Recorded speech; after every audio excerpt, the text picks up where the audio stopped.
Welcome back to Madhu vlogs. Hi friends. Hi.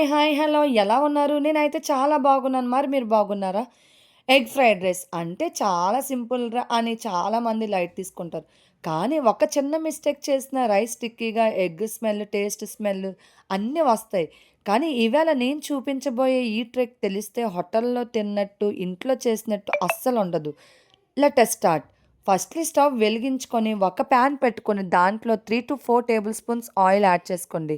ఇలా oil heat అయిన తర్వాత దాంట్లోని మనం 4 ఎగ్స్‌ని స్క్రాంబుల్ చేసుకొని వన్ బై వన్ ఒక్కొక్కటిగా యాడ్ చేసుకోవాలి.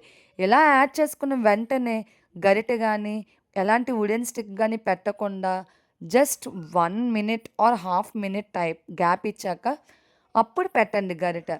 గరిటె పెట్టి జస్ట్ పొరుట్లాగా వచ్చేలా చేయాలండి. ఇన్ కేస్ మీరు బుజ్జి టైప్‌లో చేస్తే మాత్రం ఎగ్ ఫ్రైడ్ రైస్ అస్సలు టేస్ట్ ఉండదు. ఈ ట్రిక్ అస్సలు గుర్తుపెట్టుకోండి, మర్చిపోవద్దు. ఎగ్ బుజ్జి టైప్‌లో చేస్తే అస్సలు బాగోదు. ఇలా పొడి పొడిగా చేసుకుంటేనే రైస్‌తో తినేటప్పుడు క్రంచీగా చాలా బాగా తగిలిద్దనమాట ఈ ఎగ్ ఫ్లేవర్ అనేది. సో, ఇలా వేయించుకున్న తర్వాత తీసి పక్కన పెట్టుకోవాలి. ఇదే ప్యాన్‌లోని మళ్ళీ 3 టేబుల్ స్పూన్స్ ఆయిల్ యాడ్ చేసుకొని, సన్నగా తరిగిన ఉల్లిపాయలు 1 మీడియం సైజ్ ఉల్లిపాయలు తీసుకోండి. దాన్ని చాలా సన్నంగా చాప్ చేసుకొని యాడ్ చేసుకోవాలి. ఇలా యాడ్ చేసుకున్న దాంట్లోనే ఒక్కొక్కటిగా క్యారెట్ ముక్కలు, క్యాప్సికమ్ ముక్కలు, టమాటా ముక్కలు, పచ్చిమిర్చి అనేది కొరియన్ స్టైల్‌లో కట్ చేస్తారు కదా! క్రాస్‌గా ఆ టైప్‌లో కట్ చేసి వేయండి. లుక్ వైస్‌గా చాలా బావుంటది. అలాగే కరివేపాకు ఉంటే యాడ్ చేసుకోండి. వీటిని హై ఫ్లేమ్‌లోనే సాట్ చేయండి. ఎందుకనుకున్నారు? ఇన్ కేస్ లో ఫ్లేమ్‌లో గాని పెట్టారనుకోండి మగ్గిపోతాయి. కంప్లీట్‌గా ఉడికిపోయి మనకు తినేటప్పుడు అస్సలు బాగా అనిపించదు టేస్ట్ అనేది. మనం హై ఫ్లేమ్‌లో మాత్రమే ఇలా టాస్ చేసుకుంటూ ఉన్నాక ఒక 3 మినిట్స్ తర్వాత బాగా రైస్ కుక్ చేసుకున్న దాన్ని యాడ్ చేసుకొని దాంట్లో 1 టేబుల్ స్పూన్ కారం, half table spoon garam masala, half table spoon మిరియాల పొడి. ఈ ట్రిక్ ఏంటంటే మిరియాల పొడి యాడ్ చేస్తేనే హోటల్ స్టైల్‌లో ఎగ్ ఫ్రైడ్ రైస్‌లా ఉంటదండి.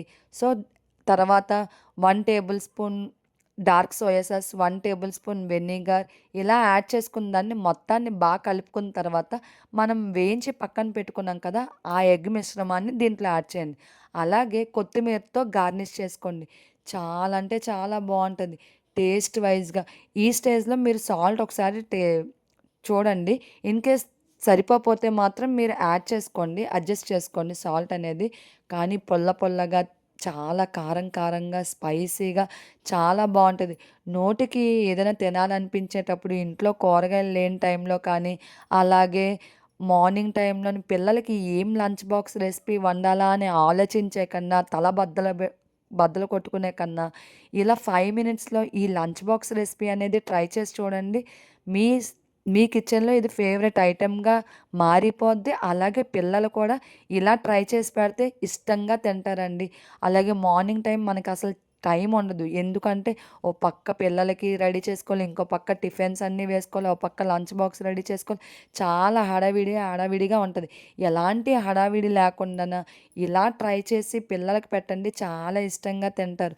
చాలా అంటే చాలా బావుంది. మీకు కూడా నచ్చిందా? నచ్చితే తప్పకుండా ట్రై చేయాల్సిన రెసిపీనేనండి. ట్రై చేసి మీకెలా వచ్చిందో నాకు కామెంట్ సెక్షన్‌లో చెప్పండి. మీకైతే మాత్రం నచ్చిందని అనుకుంటున్నాను.